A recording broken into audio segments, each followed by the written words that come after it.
He thought his badge made him untouchable. He thought he was the most powerful person in the courtroom. But what he didn't realize, he had just made the biggest mistake of his career. When a cocky rookie officer disrespected a black female judge, he had no idea who he was talking to. He interrupted her, challenged her authority, and thought he could get away with it. But when she finally revealed the truth, he was left speechless. Before we get into this shocking story, let us know where you're watching from. And if you love stories about justice and unexpected lessons, don't forget to like, subscribe, and share this video. Because by the time the truth came out, it was too late for him to take back what he said. Judge Vanessa Carter had seen it all. She had spent years in the legal system, fighting her way up from a public defender to a respected judge. She wasn't just another name on the bench. She was the first black woman to hold this position in her district. But even with all her experience, she knew one thing would never change. People like Officer Jake Reynolds. Reynolds was fresh out of the academy, barely 6 months into his job. But you wouldn't know it from the way he carried himself, like he had been a cop for decades, like he had all the answers. Young, overconfident, full of himself, he had the look of a man who thought the world revolved around his badge. And today, he was standing in her courtroom, testifying in a case that had everyone talking. It was a simple case on the surface, a man arrested for resisting arrest. But as the defense attorney picked apart the details, one thing became clear. Something wasn't right. The defendant, a black man in his 40s, claimed he was doing nothing wrong when Reynolds stopped him. He had been walking home when the officer demanded to see his ID. When he questioned why, Reynolds accused him of being uncooperative and put him in handcuffs. Now, that man was sitting in court, fighting for his freedom. And Reynolds, he sat there, confident, cocky, like this was just another day on the job. When the defense attorney questioned him, he answered with short, dismissive statements.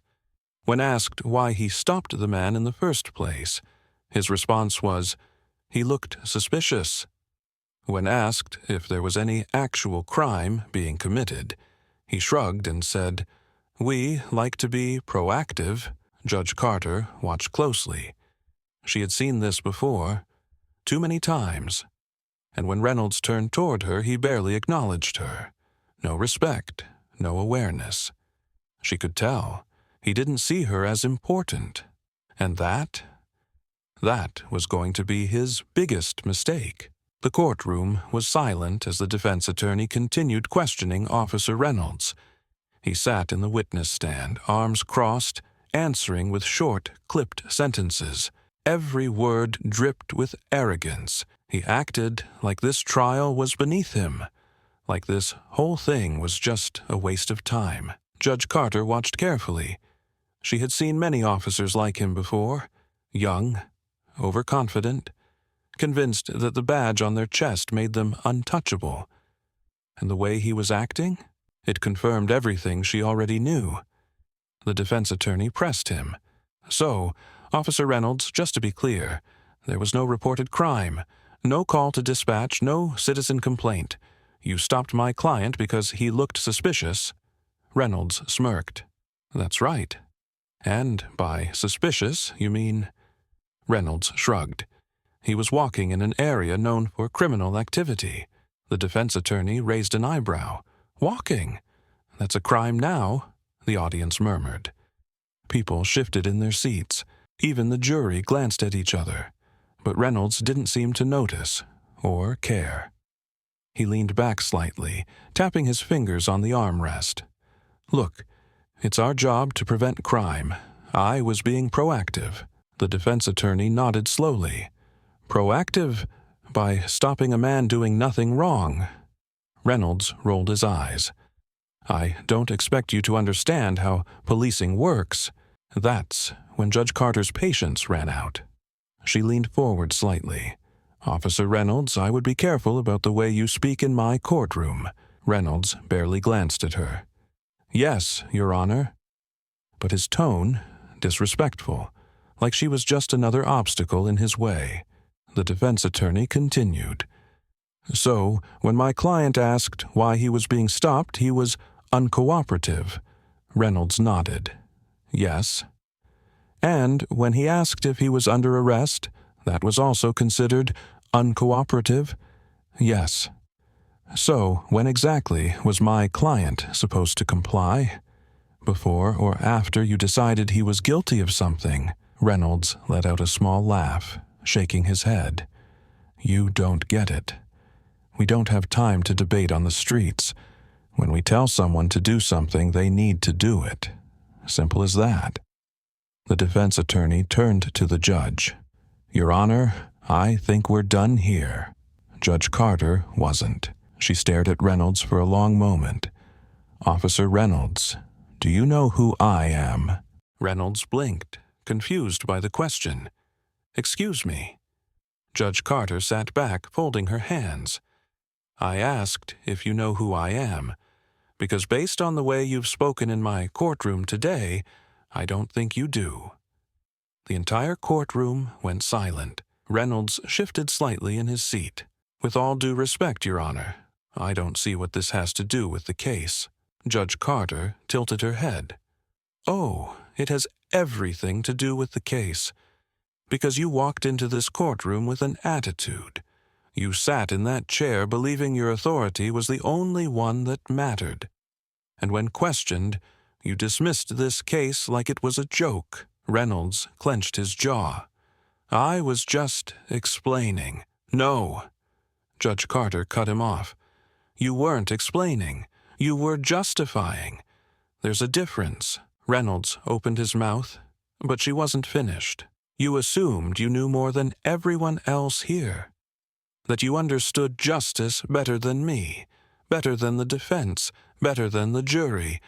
But the truth is, Officer Reynolds," she paused, her voice firm, "you don't even understand what justice is." Reynolds' face turned red. Judge Carter didn't raise her voice. She didn't need to. Every word hit like a hammer.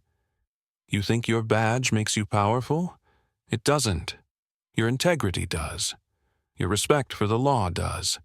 And based on what I've seen today," she let out a slow breath, "you have neither." The entire courtroom was silent. Reynolds looked like he wanted to disappear.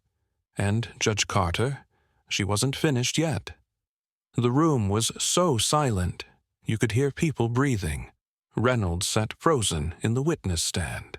The confidence he had walked in with, gone. Judge Carter let the silence hang for a moment before she continued. "You think your authority comes from the streets, Officer Reynolds?" she asked, her voice calm but sharp. "That because you wear a uniform. People owe you their obedience without question." Reynolds swallowed hard. She held up a hand. "Let me tell you exactly who you're talking to." The courtroom leaned in. Reynolds sat up straighter. "I grew up in a neighborhood where police officers treated people like problems, not citizens," Judge Carter said. "I saw officers like you stop my father outside his own home because he looked suspicious. I saw my brothers get questioned on their way to school for walking in the wrong area. And I saw officers like you throw their weight around, assuming no one would ever challenge them." Reynolds clenched his jaw. He looked like he wanted to speak, but he didn't dare. Judge Carter wasn't done. "And you know what happened to those officers, Officer Reynolds?" she asked. "They sat exactly where you're sitting now, in my courtroom, facing the consequences of their own arrogance." A few murmurs rippled through the audience. Reynolds shifted in his seat. "Your job is not to decide who looks guilty," she continued. "Your job is to serve and protect. But today, in this courtroom, you have shown me that you don't even understand what that means." Reynolds gritted his teeth. "With all due respect, Your Honor." Judge Carter raised an eyebrow. "Do you even understand what respect means?" More murmurs. Someone in the back coughed. The tension in the room was thick, because from where I'm sitting, she continued, respect is earned, and all I've seen from you today is entitlement. Reynolds' face was turning red. Judge Carter shook her head. "You walked in here believing you had more authority than me, that you could dismiss your actions as just doing your job. But I want you to listen carefully, Officer Reynolds, because I'm only going to say this once." She leaned forward. "In this courtroom, your badge does not make you right." Reynolds swallowed hard. Judge Carter sat back. "The law does. And right now, the law is against you." The defense attorney smirked. The audience felt the shift. Reynolds finally dropped his gaze. Judge Carter turned to the defense. "The defendant is free to go. Officer Reynolds had no legal reason to stop him in the first place. This case should have never made it to trial." The gavel slammed. And just like that, it was over. Reynolds sat there, stunned. Judge Carter glanced at him one last time. "You're dismissed, Officer Reynolds, and I suggest you take this experience as a lesson. Because if you ever set foot in my courtroom again, you'd better be on the right side of the law." Reynolds nodded stiffly and stood. But his confidence? It was shattered. Because for the first time in his career, someone had put him in his place. Reynolds walked out of the courtroom, his face stiff, his hands clenched at his sides. For the first time in his short career, he wasn't in control. He had come into that courtroom thinking he was the most powerful person there. But Judge Carter, she shattered that illusion in minutes. And now, he had to face the reality of what just happened. As he stepped outside, he barely noticed his fellow officers avoiding his gaze, the same people who had once patted him on the back, laughing about how he was one of the tough ones, now wouldn't even make eye contact, because now he was the one who got humbled. He climbed into his squad car, but he didn't drive off right away. Instead, he sat there, staring at his own reflection in the rearview mirror. And for the first time, he started to ask himself a question he had never considered before. Was he actually the problem? The thought made his stomach turn. He had spent his whole life believing that the badge made him the good guy, that as long as he wore it, he was the one who got to decide who was right and who was wrong. But now he wasn't so sure.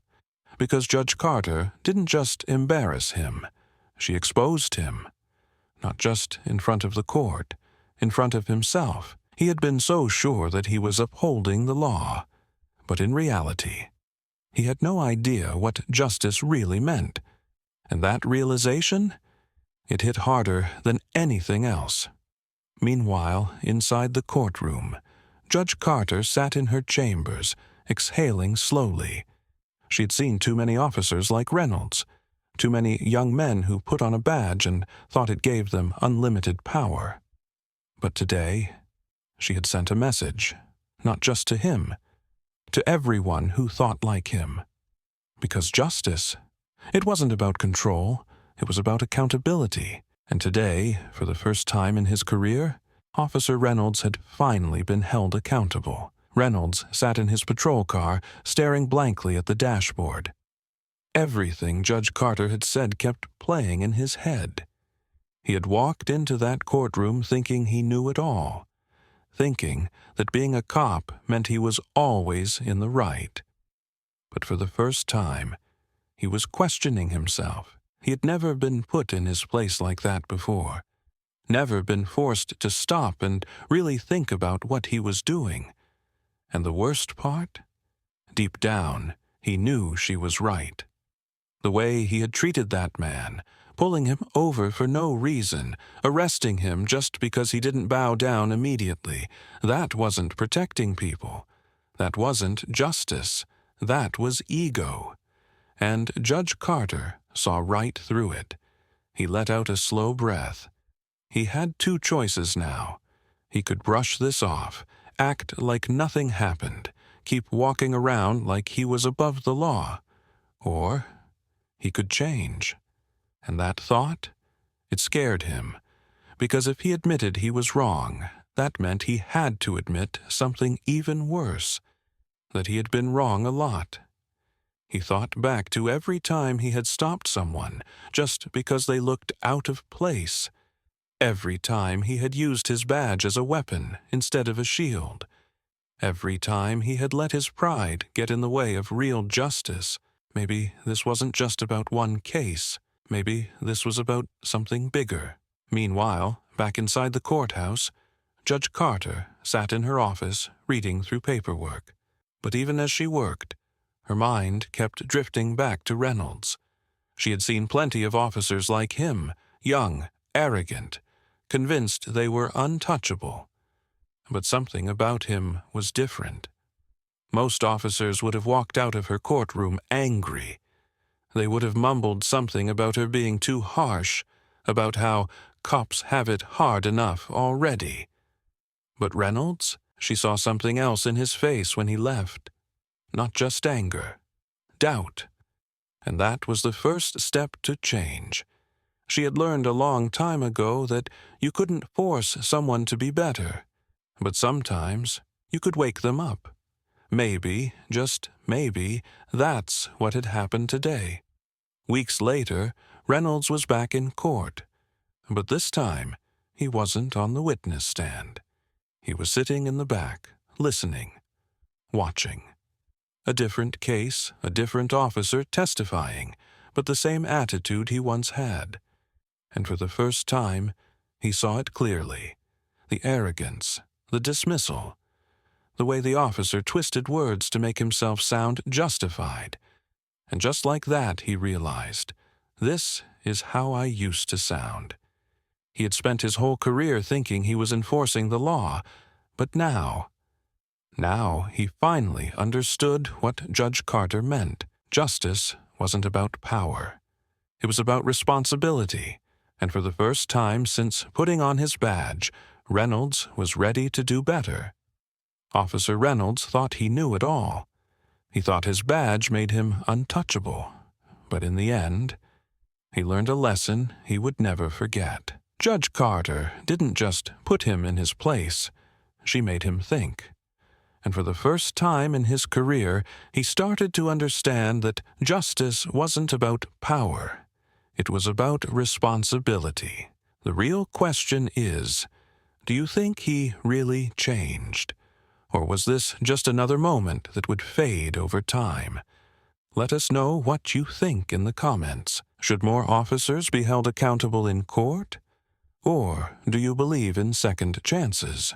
And if this story made you think, hit that like button, share this with a friend, and subscribe for more eye-opening stories about justice, accountability, and real-life lessons. Because at the end of the day, respect isn't given because of a badge. It's earned